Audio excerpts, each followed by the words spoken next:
കനത്തു പെയ്ത കർക്കിടക മഴയ്ക്കും തോൽപ്പിക്കാൻ കഴിയാത്ത ജനസാഗരം.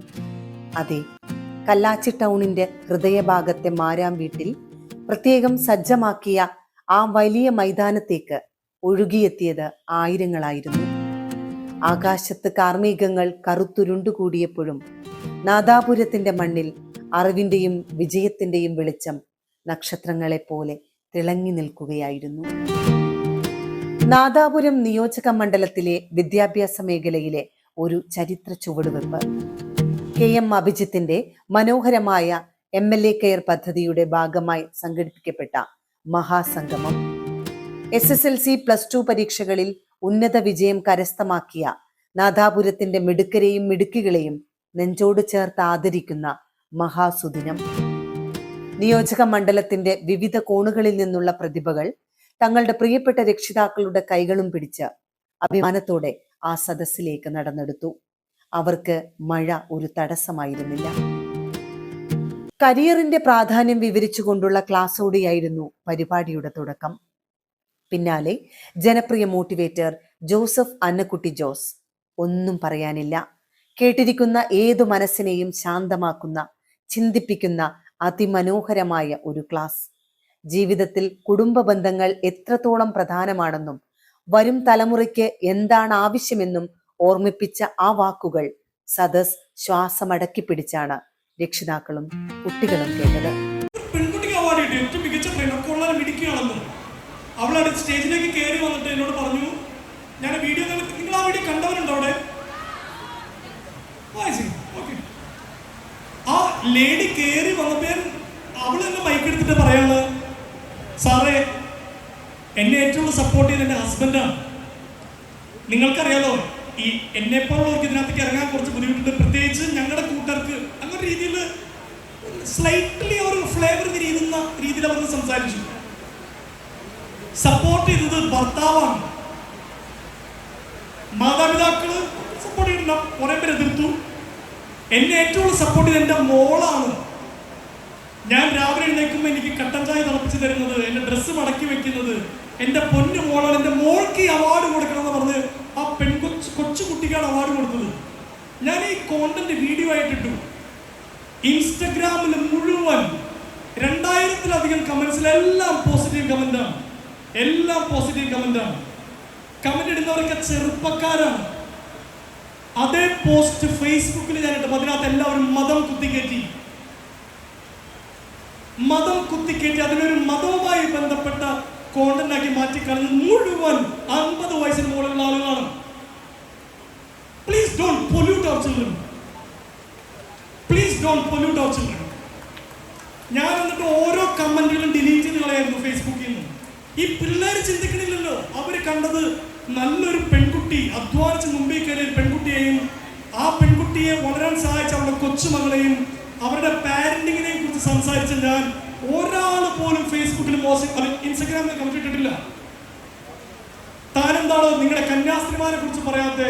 അവരെന്താ ഇങ്ങനെ പറഞ്ഞ് അതിനകത്തൊരു മതം. ഇത് ഈ ഒരു പോസ്റ്റിന്റെ കാര്യത്തിൽ മാത്രമല്ല, ഞാൻ എന്റെ മതവുമായി ബന്ധപ്പെട്ട പോസ്റ്റ് ഇട്ടാലും ഈ മതം, പൊളിറ്റിക്സ്, വെറുപ്പൊക്കെ കുത്തിക്കയറ്റുന്നത് 34 ആളാണ്. ദൈവത്തെ ഓർത്ത് നമ്മുടെ പിള്ളേരെ പൊല്യൂട്ട് ചെയ്യുന്നു. വളരെ മികച്ച നമ്മുടെ അടുത്ത ജനറേഷനാണ് ഇതിന്. അവർ സ്നേഹം എന്താണെന്ന് പഠിക്കണം. പല പാർട്ടിയാണെങ്കിലും മനുഷ്യത്വം എന്താണെന്ന് പഠിക്കണം. നീതിക്ക് വേണ്ടി സമരം എന്താണെന്ന് പഠിക്കണം. എല്ലാ മതങ്ങളും ഒന്നാണെന്ന് പഠിക്കണം. ഞാൻ ഇത്രയും ഇമോഷണലായിട്ട് ഉള്ളി തട്ടി പറയാൻ കാരണം, നമുക്ക് ചുറ്റും നടക്കുന്ന ചില കാര്യങ്ങളൊക്കെ കാണുമ്പോൾ എനിക്ക് തോന്നിപ്പോന്നു, ഇവര് കണ്ട് പഠിക്കേണ്ടത് കുറച്ചുകൂടി നല്ല കാര്യങ്ങളാണ്. നമ്മൾ ഇരിക്കുന്നത് റോഡില് കാർക്കിച്ച് തുപ്പരുത്. അങ്ങനെ വേസ്റ്റ് ബിൻ ഇടാൻ നമ്മൾ ഗവൺമെന്റ് വേസ്റ്റ് ബിന്നുകൾ റെഡിയാക്കണം. നിങ്ങൾ ഇനി ടൂർ പോകുമ്പോൾ ഓറഞ്ചിന്റെ പഴത്തോലിയൊക്കെ എടുത്തിട്ട് റോഡിലേക്ക് ഇടരുത്. ബൈക്ക് ഓടിക്കുമ്പോൾ ഹെൽമെറ്റ് വെക്കണം. നിങ്ങൾ ഐഫോണിന്റെ ഫോൺ വാങ്ങുമ്പോൾ സ്ക്രീൻ പൊട്ടാണ്ടിരിക്കാൻ സ്ക്രീൻ ഗാർഡ് വെക്കും. ബൈക്ക് ഓടിക്കുമ്പോൾ എന്തുകൊണ്ട് ഹെൽമെറ്റ് വെക്കുന്നില്ല? അവിടെ പോലീസ് ചെക്കിങ് ഇല്ല. അപ്പൊ ഈ പിള്ളേർക്ക് ഹെൽമെറ്റ് വെക്കൂ. ഞാൻ ഈ സീറ്റ് ബെൽറ്റ് ഇടാൻ പറഞ്ഞപ്പോൾ എൻ്റെ ഒരു കൂട്ടുകാരൻ പറഞ്ഞതാണ്, എടാ അവിടെ പോലീസ് ചെക്കിങ് ഇല്ല. സീറ്റ് ബെൽറ്റ് ഇട്ടുകൊണ്ട് മാത്രം തിരൂരങ്ങാടി എന്നുള്ള അപകടത്തിൽ നിന്ന് രക്ഷപ്പെട്ടവനാണ് ഞാൻ. ഒരു പ്രൈവറ്റ് ബസ് പാഞ്ഞു വന്നു, എൻ്റെ ഡ്രൈവർ ഉറങ്ങിപ്പോയി. പോയി വണ്ടി നേരെ പോയി ഇടിച്ചു. ഒരു ഇന്നോവ കാറിൽ പുറകിലിരുന്ന് ഞാൻ സീറ്റ് ബെൽറ്റ് ഇട്ടുണ്ടായിരുന്നു. ഒരു പരിക്കും പറ്റാണ്ട് ഞാൻ രക്ഷപ്പെട്ടു. ജഗതി ചേട്ടനുണ്ടായ അപകടം, ബാലഭാസ്കറിനുണ്ടായ അപകടം, അതിനേക്കാൾ വലിയ അപകടമാണ് എനിക്ക് നടന്നത്. ഈ സീറ്റ് ബെൽറ്റിന് സ്വന്തം ജീവനോളം വിലയുണ്ട്. പ്രിയപ്പെട്ട മാതാപിതാക്കളെ, നിങ്ങൾ ജീവനോളം തിരിച്ചെത്തണം വീട്ടിലേക്ക്. അതിന് ഈ ബെൽറ്റ് ഇങ്ങനെ ഒന്ന് ഇട്ടാൽ മതി. വണ്ടി ഓടിക്കുമ്പോൾ ഹെൽമെറ്റ് ഇങ്ങനെ ഒന്ന് വെച്ചാൽ മതി. അവർ കണ്ട് പഠിക്കട്ടെ. പിള്ളേർ ബൈക്ക് എടുത്ത് പുറത്തേക്ക് ഇറങ്ങുമ്പോൾ പറയണം, എടാ ഹെൽമെറ്റ് വെച്ച് പോടാ. അപ്പൊ അവൻ തിരിച്ച് ചോദിക്കരുത്, ഉപ്പ ഹെൽമെറ്റ് വെക്കാറുണ്ടോ? അതുകൊണ്ട് നമുക്ക് ചെയ്യാൻ പറ്റുന്ന, എനിക്ക് ഇത്ര ചെറിയ മക്കളെ കിട്ടേണ്ട ഒരു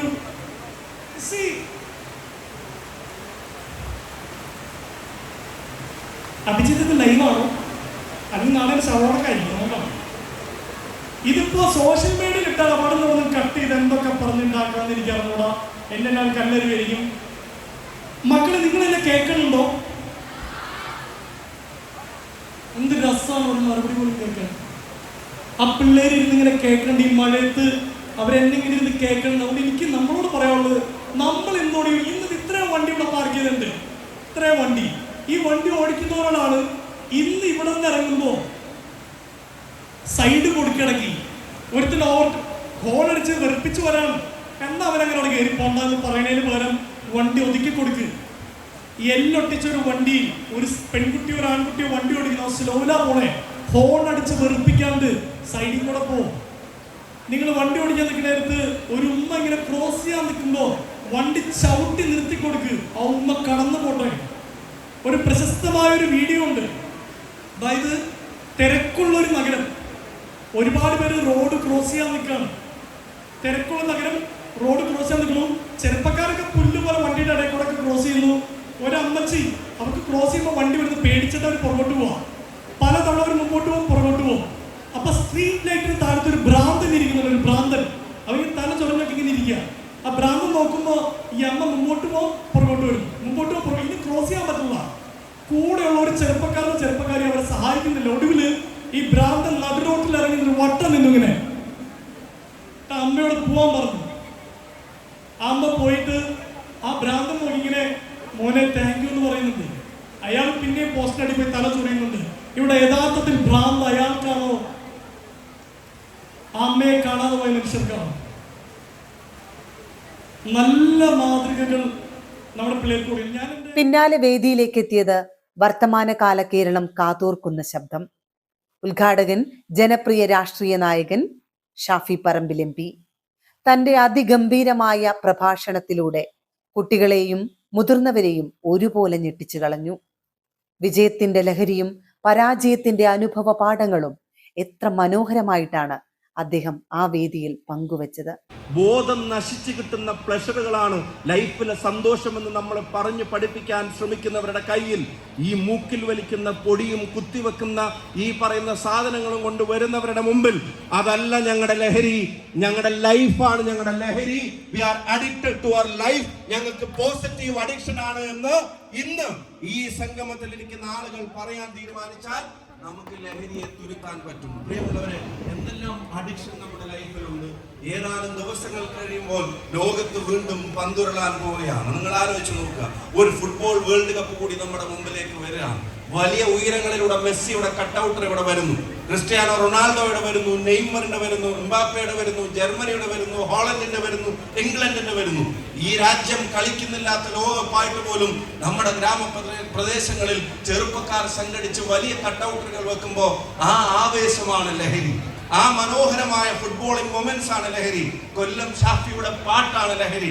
മെറിൻ ജോസഫിന്റെ കരിയറാണ്. ആത്മജ് കുട്ടി ജോസഫിന്റെ വാക്കുകളാണ് ലഹരി. പാട്ടാണ്, നൃത്തമാണ്, പഠനമാണ്, രക്ഷിതാക്കളാണ്, മാതാപിതാക്കളാണ്, സുഹൃത്തുക്കളാണ്, സൗഹൃദമാണ്, പുസ്തകമാണ്, വരികളാണ്, വരകളാണ്, അധ്വാനമാണ്, ജയമാണ്, തോൽവിയാണ്. അതാണ് ലഹരി. അതുകൊണ്ട് കിട്ടുന്ന സുഖമൊന്നും ഒരുത്തന്റെയും സിറിഞ്ച് കൊണ്ട് കിട്ടാനില്ല എന്ന് ഈ നാട് ഉറച്ചു പറയുന്ന ഒരു കാലം നമ്മുടെ മുമ്പിൽ വരണം. അതിന്റെ പോരാളികളാണ് എന്റെ മുമ്പിൽ ഇരിക്കുന്നത്. ലഹരിയെ നമുക്ക് തടഞ്ഞേ പറ്റൂ. അതിന് പ്രചോദനമാണ് നിങ്ങൾ ഒരുമിച്ചിരിക്കുന്ന ഈ സംഗമം. ഇതിലൊരിക്കൽ കൂടി ഹൃദയം നിറഞ്ഞ സ്നേഹാഭിവാദ്യങ്ങൾ നേർന്നുകൊണ്ട് നാദാപുരത്തിന്റെ വിദ്യാഭ്യാസ ചരിത്രത്തിലെ നിർണായകമായ ഇടപെടൽ നടത്താൻ ഒരു ടീമായി നിങ്ങളോടൊപ്പം സഞ്ചരിക്കാൻ പ്രിയപ്പെട്ട MLAക്ക് കഴിയട്ടെ. അതിനൊപ്പം നടക്കാൻ ഞങ്ങൾ എല്ലാവരും കൂടെ ഉണ്ട്. നിങ്ങളുടെ രക്ഷിതാക്കൾക്ക് ഹൃദയം നിറഞ്ഞ സന്തോഷത്തോടെ അവർക്കില്ലാത്തത് നിങ്ങൾക്ക് കിട്ടണമെന്ന അവരുടെ ആഗ്രഹത്തിന്റെയും ത്യാഗത്തിന്റെയും കൂടാണ് ഈ റിസൾട്ട് എങ്കിൽ ഞാൻ ആലോചിക്കുന്നത് ഈ പ്രദേശത്തൊക്കെ ഒരുപാട് ആളുകൾ പ്രവാസികളായിട്ടുണ്ടാകും. മക്കളുടെ റിസൾട്ട് വരുന്നുള്ള ടെൻഷൻ ജോലി സ്ഥലത്തും താങ്ങാൻ കഴിയാതെ ആ റിസൾട്ട് വന്നിട്ട് വാട്സപ്പിൽ നിങ്ങൾ അയച്ചു കൊടുക്കുന്ന മാർക്കുകൾ കണ്ടിട്ട് ഒപ്പം വെയിലത്ത് പണിയെടുക്കുന്ന കഠിനാധ്വാനികളോട് എന്റെ മോള് ജയിച്ചിട്ടോ എന്റെ മോൻ ജയിച്ചിട്ടോ എന്ന് പറയുന്ന ആ പ്രവാസിയായ പിതാവിന്റെ ഗദ്ഗതം അതെന്താണെന്ന് തിരിച്ചറിയുന്ന മക്കൾ ഇവിടെ ഉണ്ടാകും എന്ന കാര്യത്തിൽ ഒരു സംശയവും എനിക്കില്ല. നാളെ നിങ്ങളുടേതാണ്, നാളെ ഇന്നാണ്. അത് നല്ലതാവട്ടെ, നന്മയുള്ളതാവട്ടെ, കൂടെ ഉണ്ടാകും. നിങ്ങളുടെ എല്ലാവരുടെയും അനുമതിയോടെ ഈ സംഗമം ഔപചാരികമായി ഉദ്ഘാടനം ചെയ്തതായി പ്രഖ്യാപിക്കുന്നു. നന്ദി, നമസ്കാരം. പ്രചോദനം എന്ന വാക്കിന്റെ അർത്ഥവും വ്യാപ്തിയും അദ്ദേഹം വിളിച്ചു പറഞ്ഞു. വിദ്യാർത്ഥി ജീവിതത്തിലെ സഞ്ചാര വഴിയിലൂടെയുള്ള നാദാപുരത്തിന്റെ MLAയുടെ ജീവിത ചരിത്രം കേട്ടവർക്ക് അതിനേക്കാൾ വലിയൊരു മോട്ടിവേഷനായി മാറി. സദസ്സിൽ നിന്നും ഉയർന്ന കയ്യടികൾ നാദാപുരത്തെ ആകാശത്തെ പോലും പ്രകമ്പനം കൊള്ളിച്ചു. ഈ വേദിയിലെ ഏറ്റവും വലിയ മോട്ടിവേഷൻ ഇത് ഉദ്ഘാടനം ചെയ്യുന്ന ഞാനോ ബാക്കി ആരുമല്ല. ഈ വേദിയിലെ ഏറ്റവും വലിയ മോട്ടിവേഷൻ എന്ന് പറയുന്നത് നമ്മളെ ഇവിടെ ഒരുമിച്ചിരുത്താൻ കാരണക്കാരനായ പ്രിയങ്കരനായ നാദാപുരത്തിന്റെ MLA പ്രിയപ്പെട്ട KM അഭിജിത്താണ് എന്നുള്ളത് ഞാൻ സാന്ദർഭികമായിട്ട് ഓർത്തുപോവുകയാണ്. അതിന് കൃത്യമായ കാരണമുണ്ട്. അഭിജിത്ത് എന്തുകൊണ്ട് പ്രചോദനമാകുന്നു എന്നുള്ളത് സംബന്ധിച്ച് ആലോചിക്കുമ്പോൾ അതിന് കൃത്യമായ കാരണമുണ്ട്. എനിക്കും നിങ്ങൾക്കും വ്യക്തമായിട്ട് അറിയാത്ത ഒരു ചരിത്രം, എനിക്കും നിങ്ങൾക്കും ചിലർക്കെങ്കിലും കുറച്ചെങ്കിലും അറിയാവുന്ന ഒരു ചരിത്രം. ഒരു സാധാരണ വീട്ടിൽ വളരെ സാധാരണപ്പെട്ട ഒരു സാഹചര്യത്തിൽ ജനിച്ചു വളർന്ന ഒരു കുട്ടി, ആ ജനിച്ചു വളർന്ന ഒരു കുട്ടി സർക്കാർ സ്കൂളിൽ പഠിച്ച് വിദ്യാഭ്യാസവുമായി മുന്നോട്ട് പോയി. അത്തോളിയിലെ സർക്കാർ സ്കൂളിൽ പഠിച്ചു വളർന്ന് അവിടുന്ന് ഗവൺമെന്റ് സ്ഥാപനങ്ങളിലേക്ക് അവരുടെ വിദ്യാഭ്യാസം തുടർന്ന് ഈ കോഴിക്കോടിന്റെ പരിസരത്തുള്ള കോളേജുകളിൽ ആർട്സിലും അതുപോലെ തന്നെ ദേവഗിരിയിലും യൂണിവേഴ്സിറ്റി ക്യാമ്പസിലും ഫറൂഖിലുമൊക്കെയായി വിദ്യാഭ്യാസത്തിന്റെ നാളുവഴികൾ പിന്നിട്ടൊരു ചെറുപ്പക്കാരൻ യൂണിവേഴ്സിറ്റി യൂണിയന്റെ തലപ്പത്തേക്ക് കടന്നു വന്നിരുന്നതിന്റെ ചരിത്രമൊക്കെ പറയുന്നതിനോടൊപ്പം അല്ലെങ്കിൽ അതിന്റെ മുമ്പ് പറയാനുള്ള ചരിത്രം ആ കുട്ടിയുടെ അച്ഛൻ ഒരു കൂലിപ്പണിക്കാരനായിരുന്നു എന്നുള്ളതാണ്. നിത്യവൃത്തിക്ക് കൂലിപ്പണിക്ക് പോയിരുന്ന ഒരാളുടെ മകൻ, ചെങ്കല്ല് വെട്ടുന്ന ഒരാളുടെ മകൻ, അങ്ങനെ വെട്ടി ജീവിച്ചിരുന്ന ഒരാളുടെ മകൻ, ഞാൻ സന്തോഷത്തോടെ അഭിമാനത്തോടെ പറയുന്നു, പഠനത്തിന് പണം കണ്ടെത്താൻ ആ കൽപ്പണിക്ക് പോയിട്ടുള്ള ഒരാൾ, പഠനത്തിന് പണം കണ്ടെത്താൻ ഈ ചെങ്കല്ലിന്റെ പണിക്ക് പോയിട്ടുള്ള ഒരാൾ, പഠനത്തിന് പണം കണ്ടെത്താൻ പെയിന്റിംഗ് പണിക്ക് പോയിട്ടുള്ള ഒരാൾ, അതിലൂടെ വളർന്നു വന്ന് ഇന്ന് നാദാപുരത്തിന്റെ MLA ആയി നിങ്ങളുടെ മുമ്പിൽ അഭിമാനത്തോടെ വന്നിരിക്കുന്നുണ്ടെങ്കിൽ ഒരു കാര്യം നിങ്ങൾക്ക് ഉറപ്പിച്ചു പറയാം, നിങ്ങളുടെ ബാക്ക്ഗ്രൗണ്ട്സ് അല്ല നിങ്ങളുടെ സക്സസിനെ ഡിറ്റർമൈൻ ചെയ്യുന്നത്. ഒരു കാര്യം നിങ്ങൾക്ക് ഉറപ്പിച്ചു പറയാം, നിങ്ങളുടെ വീടിന്റെ സാമ്പത്തിക ശേഷിയല്ല നിങ്ങളുടെ വിജയത്തിന്റെ അളവുകോലായി മാറുന്നത്. ഒരു കാര്യം നിങ്ങൾക്ക് ഉറപ്പിച്ചു പറയാം, നിങ്ങളുടെ വീട്ടിലെ സൗകര്യങ്ങളല്ല നിങ്ങൾ മുന്നോട്ട് നയിക്കുന്ന പാതയുടെ നിങ്ങൾക്ക് കരുത്തായി മാറുന്നത്. ഡിറ്റർമിനേഷൻ ഉണ്ടെങ്കിൽ, കമ്മിറ്റ്മെന്റ് ഉണ്ടെങ്കിൽ, പാഷനേറ്റ് ആയി ഇഷ്ടപ്പെട്ട കാര്യങ്ങളെ ഫോളോ ചെയ്യാനുള്ള മനസ്സുണ്ടെങ്കിൽ ഈ വേദിയിൽ ഇരിക്കുന്ന ഒരാളുടെയും പേരിലല്ല, ഉറപ്പിച്ച് ഞാൻ പറയുന്നു, നാദാപുരം നാളെ അറിയപ്പെടാൻ പോകുന്നത് നിങ്ങളുടെ ഓരോരുത്തരുടെയും പേരിലായിരിക്കുമെന്ന കാര്യത്തിന് ഒരു സംശയവും വേണ്ട. തുടർന്ന് കുറ്റ്യാടി MLA പാറക്കൽ അബ്ദുള്ള, ജനപ്രിയ ഗായകൻ കൊല്ലം ഷാഫി തുടങ്ങിയ പ്രമുഖരുടെ ആശംസകൾ കൂടിയായപ്പോൾ വേദി കൂടുതൽ ധന്യമായി. വിജയാഘോഷങ്ങൾക്കൊപ്പം സമൂഹത്തിന് വലിയൊരു സന്ദേശം കൂടി നൽകാൻ ഈ വേദി മറന്നില്ല. സംസ്ഥാന സർക്കാരിന്റെ ലഹരിക്കെതിരെയുള്ള പോരാട്ടമായ തൂഫാൻ പദ്ധതിയുടെ നാദാപുരം തല ഉദ്ഘാടനം സിറ്റി പോലീസ് കമ്മീഷണർ നിർവഹിച്ചു. തന്റെ ഔദ്യോഗിക ജീവിതത്തിലെ അനുഭവങ്ങൾ പങ്കുവെച്ചുകൊണ്ട് ലഹരിക്കെതിരെയുള്ള പോരാട്ടത്തിൽ യുവതലമുറ എങ്ങനെ പങ്കാളികളാകണമെന്ന് അദ്ദേഹം ഓർമ്മിപ്പിച്ചു. ഒടുവിൽ ആ കാത്തിരുന്ന നിമിഷം, നാദാപുരത്തിന്റെ അഭിമാനങ്ങളായ ആ മിടുക്കർ ഓരോരുത്തരായി വേദിയിലേക്ക്, അവർക്കുള്ള അവാർഡുകൾ കൈമാറിയ ആ നിമിഷം, കനത്ത മഴയിലും ആ വിദ്യാർത്ഥികളുടെ മുഖത്ത് വിരിഞ്ഞത് ആകാശത്തെ തോൽപ്പിക്കുന്ന നക്ഷത്ര തിളക്കമായിരുന്നു. തങ്ങളുടെ മക്കളുടെ വിജയം കണ്ട് ആനന്ദ കണ്ണീരണിഞ്ഞ മാതാപിതാക്കൾ, നാടിന്റെ പ്രതിഭകളെ കൈയടിച്ച് പ്രോത്സാഹിപ്പിച്ച ജനക്കൂട്ടം. അതെ, ഇതൊരു വെറും അവാർഡ് ദാന ചടങ്ങായിരുന്നില്ല. നാദാപുരത്തിന്റെ നാളത്തെ ചരിത്രം തിരുത്തിക്കുറിക്കാൻ പോകുന്ന ഒരു തലമുറയുടെ വിജയ പ്രഖ്യാപനമായിരുന്നു.